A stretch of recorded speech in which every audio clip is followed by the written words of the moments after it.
এবং মারার জন্য কোনো উদ্যত হই নাই এবং আমরা যথাযথ সংযত আচরণ করেছি। কিন্তু আজকে 5ই আগস্টের পরে যে বিপ্লব সরকার এখানে প্রতিষ্ঠিত হয়েছে, এই 5 লক্ষ লোক হত্যা না করে যদি এই 5 লক্ষ লোক যদি গ্রেপ্তার করত, বাংলাদেশে আজকে এই ষড়যন্ত্র মহা সংকটে, গভীর সংকটে বাংলাদেশকে পড়তে হতো না। আজকে সেই ভারতে গিয়ে এই 5 লক্ষ এবং বাংলাদেশে তখনকার ফ্যাসিস্ট শেখ হাসিনার ঘৃণিত আওয়ামী লীগ, তারা সেই ভারতে আশ্রয় নিয়ে বাংলাদেশের বিরুদ্ধে গভীর ষড়যন্ত্র এবং বাংলাদেশকে সংকটে ফেলানোর জন্য চেষ্টা করছে। প্রিয় বন্ধুরা, আমরা যারা দীর্ঘ 15 বছর এই রাজপথে আন্দোলন করেছি, এই আন্দোলন থেকে কোথাও যেন বাংলাদেশ 5ই আগস্ট বিনির্মাণের যে স্বপ্ন দেখেছি, সেই স্বপ্ন থেকে আমরা 1 ইঞ্চিও আমরা বাইরে যাব না। বর্তমান অন্তর্বর্তীকালীন সরকার ক্ষমতায় আছে, এই কচ্ছপ গতি স্রোত গতিতে চললে হবে না। আপনারা একটি একটি করে সংস্কার করে যদি দীর্ঘ সময় ক্ষেপণ করেন, বাংলাদেশের মানুষও কিন্তু আন্দোলন করতে বাধ্য হবে।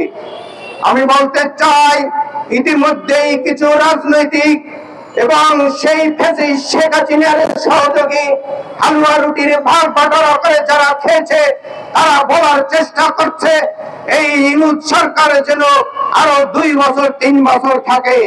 প্রিয় বন্ধুরা, সাংবাদিক বন্ধুদের বলতে চাই, গতকালকে এদেশের মজলুম সাংবাদিক মাহমুদুর রহমান আমার দেশ পত্রিকা বাহির করেছেন। সেই পত্রিকায় হেডলাইন ছিল, এই শেখ হাসিনা পালিয়ে যাওয়ার সময় দিল্লিকে আমন্ত্রণ জানিয়েছে ঢাকাকে অ্যাটাক করার জন্য। প্রিয় বন্ধুরা, আপনাদের স্মরণ রাখতে হবে, বাংলাদেশ কিন্তু আর এই শেখ হাসিনার রাজত্ব নাই, ওই এক ব্যক্তি পূজা করার রাজত্ব নাই।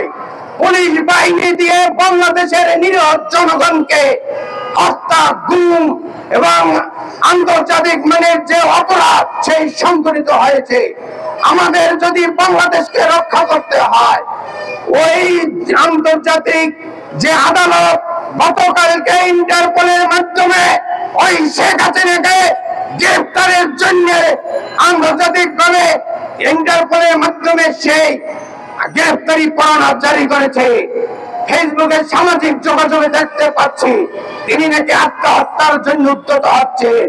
প্রিয় বন্ধুরা, যতক্ষণ পর্যন্ত ওই মরহুম শেখ মুজিবুর রহমানের কন্যাকে বাংলাদেশে ফিরিয়ে এনে ওই আইনের প্রচলিত আইনে যদি মুখোমুখি না করা যায়, এই বাংলাদেশ আরো সেই শেখ হাসিনার ফ্যাসিস্ট শেখ হাসিনার সাঙ্গপাঙ্গরা আবার মাথা জাগা দিয়ে উঠবে। বাংলাদেশ একটি স্বাধীন রাষ্ট্র, রক্তের বিনিময়ে কেনা।